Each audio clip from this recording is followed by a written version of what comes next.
Les produits que nous mangeons et buvons pour vivre sont classés par catégorie et regroupés dans la pyramide alimentaire. Alors, figurez-vous qu'elle n'est pas si vieille que ça puisqu'elle a été créée en 1974 en Suède par le Conseil national de la santé et du bien-être. Ce concept a donc été développé pour aider les consommateurs à comprendre les proportions et les types d'aliments nécessaires à une alimentation saine et équilibrée.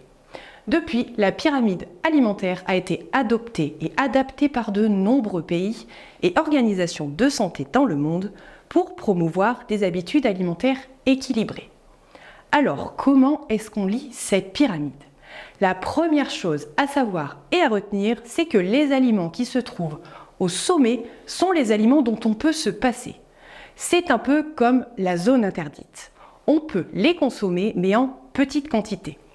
Effectivement, la consommation excessive de ces produits peut avoir un impact sur notre santé, comme l'obésité ou encore l'hypertension. Au contraire, les aliments qui se trouvent au pied, donc tout en bas de la pyramide, représentant les boissons, sont elles à consommer sans modération, donc à volonté. C'est comme la base d'une maison, sans elle, tout s'écroule.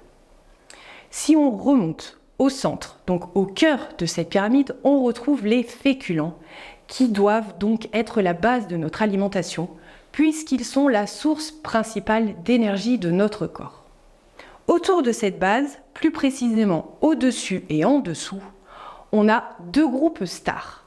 Les fruits et légumes d'un côté et les produits laitiers et les végétalaves de l'autre, qui occupent eux aussi une place tout aussi importante. En effet, les fruits et les légumes sont riches en vitamines et minéraux ou encore en fibres.